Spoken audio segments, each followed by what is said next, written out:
1000명 교인 2000명으로의 프로젝트 설교에 관련된 프로그램을 설명을 하겠습니다. 목사님들께서 1000명까지 목회를 이루기 위해서 설교에 대한 내용을 많이 연구를 하셨고, 그 설교가 실제로 교회 성장하는 데 있어서의 가장 필수적인 요소로 제시되었었습니다. 그러면 실제적으로 1000명에서 2000명으로 교회가 성장하기 위해서는 설교가 지금까지 가지고 있던 패러다임보다 업그레이드 해야 하는 것입니다. 그럼 어떻게 업그레이드 해야 하는가에 대한 내용을 설명하겠습니다.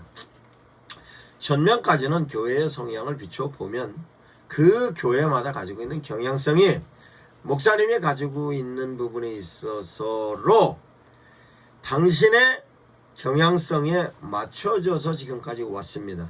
그러면 실제적으로 맞춰진 경향성을 어떠한 성향으로 변환시키느냐에 따라서 교회는 급성장할 수 있는 것인데, 거기에 대하여서 설명을 하자면 목사님이 설교를 하실 때 어떤 마인드로 설교를 하였는가, 그 마인드가 내가 지성의 마인드였는가, 영성의 마인드인가, 감성의 마인드인가 였습니다. 그러면 거기에 맞춰서 목사님들께서 설교를 하셨을 것입니다.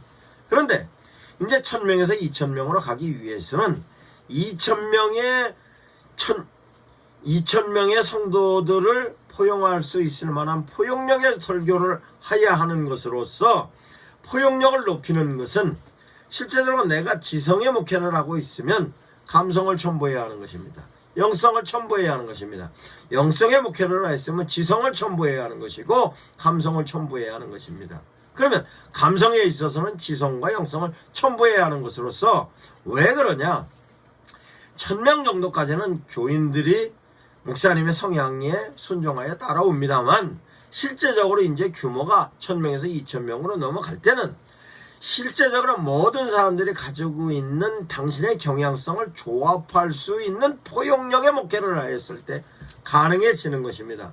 그럼 그 포용력에 관련된 내용이 목사님의 성향을 업그레이드 시키지 않으면 안 되는데, 내가 갖고 있는 성향이 지성이냐 감성이냐 영성이냐에 따라서 그 다른 성향을 포용력 있게 포용하지 않으면 안 되는 것입니다. 그러면 설교에 있어서도 실제적으로 내가 지성의 설교를 할 수 있어야 되고, 영성의 설교를 할 수 있어야 되고, 감성의 설교도 할 수 있어야 하는 것입니다. 그러면 실제적으로 내가 지성의 목회를 하기 위해서 지금까지 어떻게 했다, 내가 실제적으로 내가 하는 설교는 감성의 설교로서 어떻게 했다, 내가 설교를 하면서 있어서 영성의 설교는 어떻게 했다. 그러면 실제적으로 지성의 설교를 하시는 분들의 설교를 수없이 모니터링을 해 보셔서 지성의 부분에 관련된 부분이 나와 성향이 맞았을 경우는 그 부분의 성향의 목사님 설교를 많이 모니터를 했을 겁니다.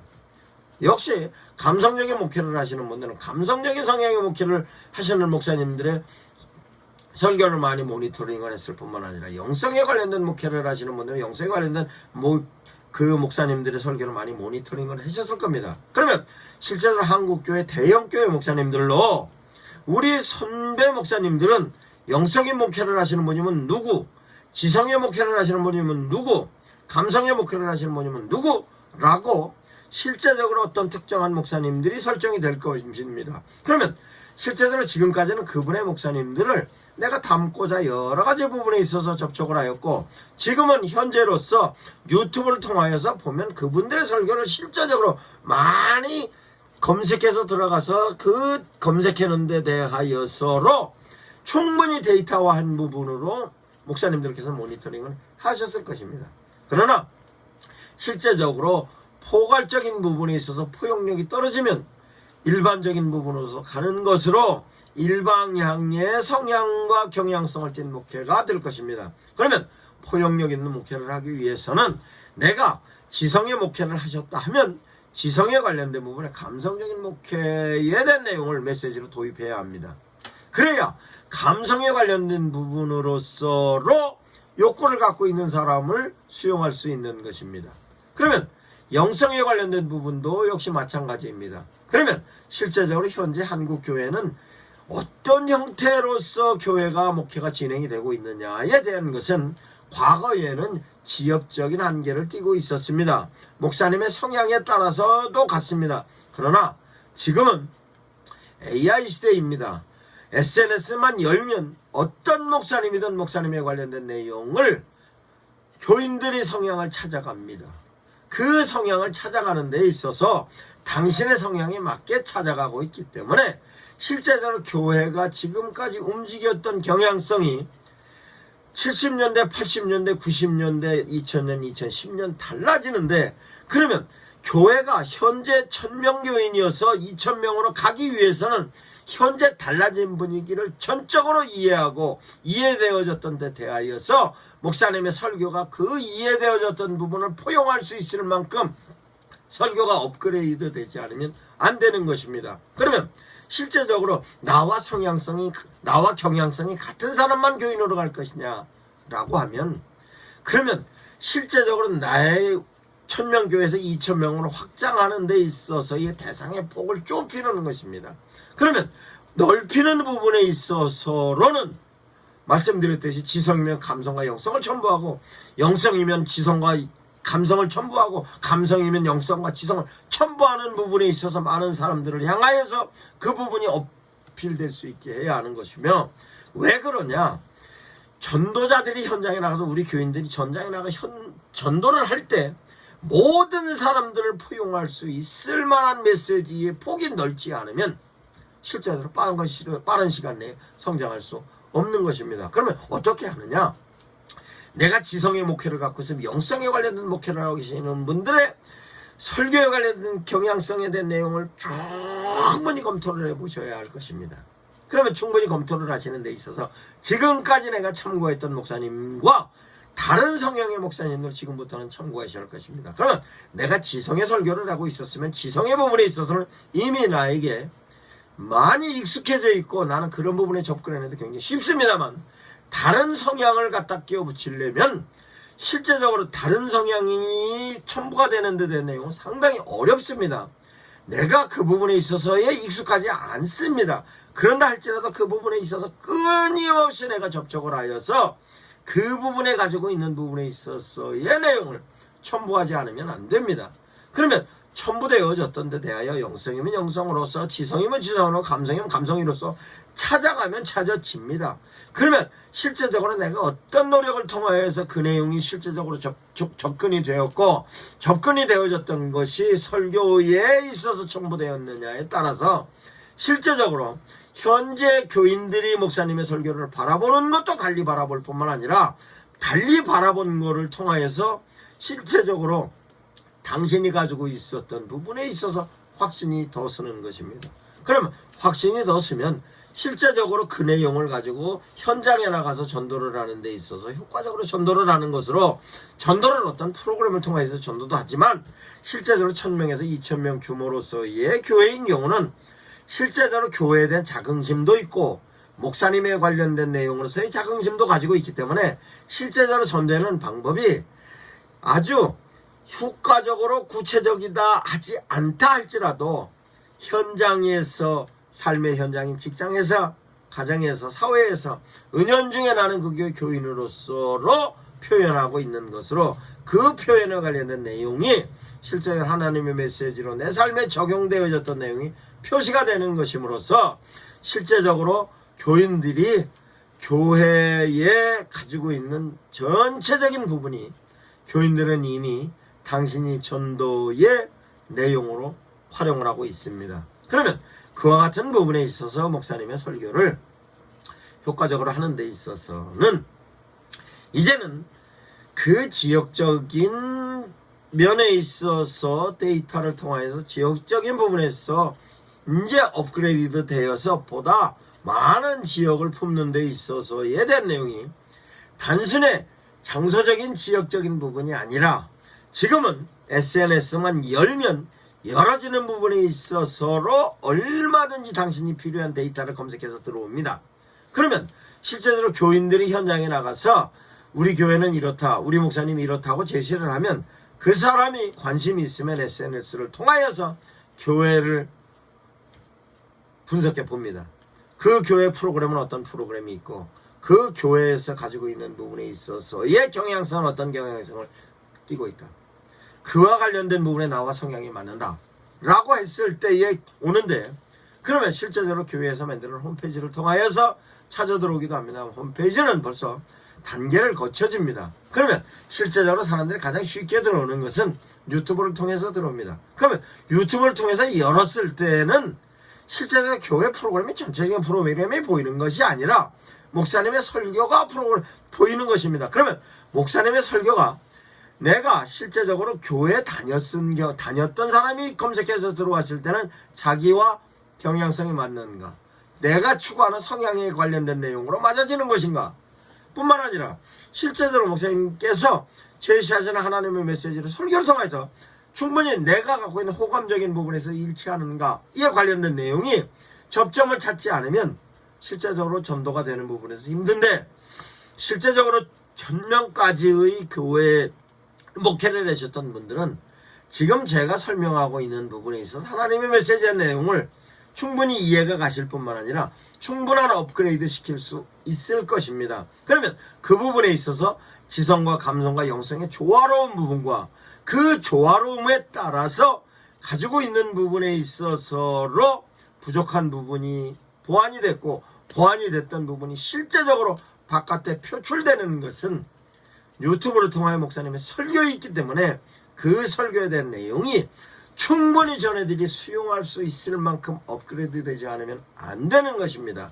그러면 실제적으로 영성의 설교를 하시는 분이라 할지라도 지적인 부분의 논리성이 따라가야 하고 합리성이 따라가야 하고 보편성이 따라가야 하는 것이며, 그러면 그 영성인 목회를 하시는 부분에 있어서의 지성에 관련된 부분뿐만 아니라 감성적인 부분에 있어서도 실제적으로 유튜브를 통해서 제시하는 데 대한 설교를 통해서 설교가 실제적으로 설교를 듣는 사람이 심령을 움직일 수 있을 만한 감성이 실제적으로 위로가 되든 아니면 공감대를 형성할 수 있는 부분으로 즐거운 모습이 됐든 모든 부분이 감성적인 부분을 타치하는 부분이 제시되어야 하는 것이며, 거기에 따라서 영적인 면에 있어서도 실제적으로 하나님의 메시지를 접근하여서 제시하는 부분에 있어서에 대한 내용이 비록 부족하다 할지라도 그 부분에 공감대가 갈 수 있을 만한 내용이 적용하지 않으면 그 설교를 유튜브를 통하여서 열어본 사람은